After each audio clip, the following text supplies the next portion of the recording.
Today's episode of Chicago Bears Now is sponsored by Roan. Upgrade your wardrobe today by getting going with the Roan Commuter Collection. It's roan.com/chatsports to get 20% off. All right, coming up on today's show, 5 moves Ryan Poles can still make with the Bears' remaining cap space. How much is that, you ask? I have the answer. $12.3 million-ish, according to Spotrac, over the cap. They both have them in that range, so keep in mind that teams like to have at least $5 million to work with for the regular season because injuries pop up, trades, etc.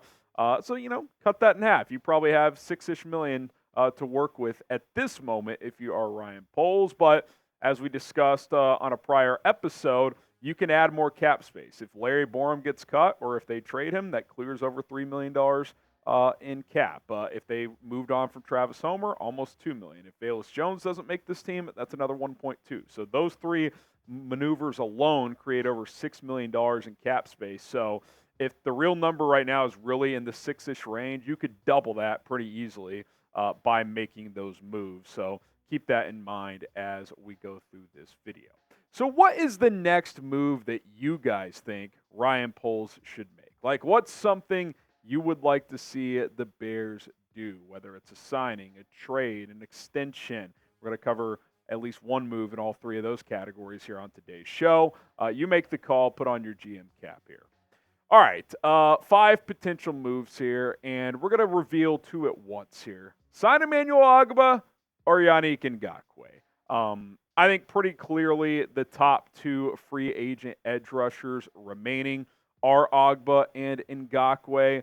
Now, you could go get a Marcus Golden, a Melvin Ingram, Rasheem Green, etc. But if you're going to have a chance to have someone who could be an impact player, I think these 2 guys give you the best chance to do that. Now, obviously, we know Ngakoue well, playing with the Bears last year. He started to show some juice once they got Montez Sweat, less attention on him. He seemed to start to find his footing a little bit, but then he broke his ankle, which he seems to be healthy from, but obviously you'd have to clear that out in a physical and a workout if you were the Bears. Ogbah didn't really fit what the Dolphins were doing anymore in Vic Fangio's defense in a 3-4, but still got 5.5 sacks, was a little bit more productive as a pass rusher than Ngakoue was last year. But let's be real, neither of these guys had great years, especially compared to what they've done at earlier points in their career. But the good news is neither of these guys is super old either, so I don't think the tank is empty. I don't think you're going to get peak level play out of either of these 2 guys, but can they play better than they did last year? I think that is a realistic scenario. Now, I've come to the conclusion over the past month or so, I would go Ogbah over Ngakoue. I think he's a good fit in a 4-3. Drew Rosenhaus says he wants to return to a 4-3 scheme and maximize his abilities. You look at his best years, they came in 4-3 defenses. I also think his run defense is at least a little bit more effective than Ngakoue. It's at least respectable, whereas Ngakoue just doesn't play the run. Like, he's a pass rusher, whereas Ogbah is also a pass rusher. His pass rush win rate has actually been better in recent years, and he's at least slightly better against the run. So I would lean that way. I wouldn't be upset with Ngakoue. He's familiar with the scheme, but those are kind of my reasons for why I would go in that direction. Okay, before we get to another move the Bears could make, we are sponsored by Roan. Shout out to Roan, the commuter collection, reinventing the male's closet, which is what they did recently. And listen, looking good is easy. Plenty of clothing companies for years, decades, have put out quality clothing in terms of style and how you're going to look. But Roan has taken that clean, simple, stylish look and expanded on it by making you comfortable as well. I don't know about you guys, but I don't want to sit at work for 10 hours a day and be uncomfortable. 4-way stretch fabric, machine washable clothing as well, so it's less of a hassle. You don't have to go to the dry cleaners and spend extra time and money, by the way, by getting your nice clothes dry clean. You can throw this stuff in the washing machine, air dry it, you are good to go.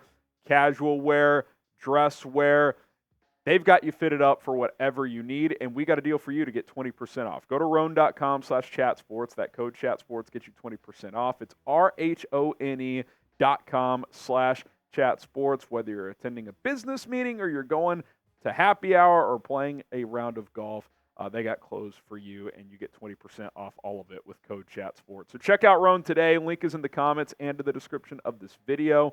It's Roan. Improve your wardrobe. Okay, another free agent maneuver. Sign Connor Williams. Obviously, a couple of edge rushers we discussed. Now an offensive lineman, a player who wants to play center. Again, he's also reffed by Drew Rosenhaus, who said in the last month or so that Williams plans to sign with the team by training camp. We're kind of there, right? A lot of teams have started to report here. So, you would think if that timeline is accurate, that by next week he'll sign with the team. And he also said that he should be ready to play by week 1 as he recovers from that ACL tear. He's ahead of schedule with his rehab. So, just under 2 months away, 53 days away as we're filming this from the Bears season opener. So, Connor Williams is a player that I think when healthy is clearly an upgrade over what you have. I mean, he was the second highest graded center last year, and PFF's not the end-all be-all, but he's a good player. Like, at worst, if healthy, he's a top 10 center in this league. You do not have that on the roster. Again, it's like beating a dead horse. Do I think Ryan Bates and or Coleman Shelton are better options than Lucas Patrick and Cody Whitehair? Yes, I do. But Connor Williams, if healthy and affordable, he might be the missing piece here. Like, you bring him in if he's your starter, and by the way, if he's not quite ready week 1, well, you got Bates and Shelton for that. You got other able bodies that you can plug in there. But if he is healthy, not only does it raise the floor of the center position, it also gives you options at right guard if Nate Davis doesn't work out, or at left guard if Tevin Jenkins suffers an injury, which he's been injury prone. Bates can play guard. Shelton can plug in if needed. Like, you've got options there. So if you're really trying to do everything you can to help Caleb Williams hit the ground running, I think you should at least look into Connor Williams as an option if you are the Chicago Bears. Whether that happens remains to be seen, but I would be very, very interested. And I've gone as far as, I think, to say that I think I would pick Connor Williams out of these 3 guys. Now, do you need another pass rusher? There's no doubt about it. But I think if you really want this year to be about Caleb, his development, doing everything you can to help him out, then I think Connor Williams does that more than Emmanuel Ogbah and Yannick Ngakoue. So if you could only have one of these guys, let me know who you'd pick. CW for Connor Williams, EO for Emmanuel Ogbah, YN for Yannick Ngakoue. I think I would order it like that. Connor 1, Ogbah 2, Ngakoue 3. Number 4, trade for Matt Judon. And whether you do that or not, or whether he's truly available or not, I do think that kind of goes back to my last point is I would sign Connor now. And then I would, between now and the trade deadline, explore the edge market like you did last year with Montez Sweat. Judon wants a contract extension. He's made that very, very clear. And the Patriots have been busy this offseason extending and keeping their own guys. Judon's kind of the one guy they have not done that with. And there could be a lot of reasons. He's a little older, 31. He'll be 32 this season. He's coming off an injury-plagued year, entering a contract year. So they might just want to play this thing out with him. But he knows he's getting older. He wants to cash in one more time. The beauty is, if the Bears wanted to trade for him, his cap hit for this year, if he gets traded, is only $6.5 million for the way his contract is structured. The Patriots are on the hook for a lot of the other money for this year. So, again, when you go back to the Bears cap space, they can absorb that right now without having to make any maneuvers. $12.3 million, he's $6.5, boom. You still got just under $6 million. That can be your in-season spending. That's if you do nothing else, which chances are at least one of those guys I mentioned off the top won't be on the 53-man roster, so that'll clear out some more money for the Bears as well. Judon's a really good player. I know last year he was banged up, but do you imagine him and Montez Sweat in the same defensive line? And, yeah, he'd probably want an extension if he does get traded. I'll give him a 2-year extension. I know he's a little bit older, but you're trying to take advantage of this rookie contract at quarterback in Caleb Williams. So, I would be comfortable doing that if I was Ryan Poles. So here's my trade idea. Matt Judon to the Bears plus a 6th for a 3rd and Larry Borom. I don't think I'd go 2nd right now for Matt Judon, coming off the injury, being a little older, contract year. I don't think the Patriots have a ton of leverage here, considering they haven't shown the willingness to extend him.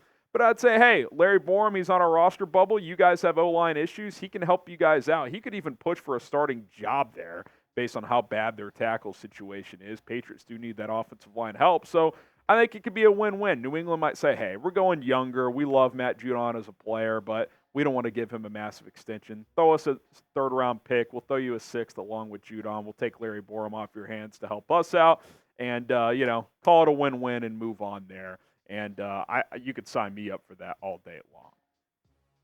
And then number 5, you could extend DJ Moore. Instead of going external and trading for a player, adding a player, you could get ahead on a player that you want to keep here long term. Now, he has 2 years left in this deal, but I do want to pose the question, like, maybe you front load an extension a little bit, right? With 2 years left, you could say, hey, we got some extra cap space right now. We'll raise his cap hit this year. You could also go the other way. You could lower it this year to create more cap space, but that would come down to how Poles and the Bears want to do it. But you could front load some money to him right now since you have extra money to play with. That way his cap hits over the next few years aren't as high as his APY would be on an extension. For example, if you got $30 million per year on a new deal, you could keep that in the 20s if you decide to front load this by morphing it into the rest of his contract. We've kind of talked about this a few times before.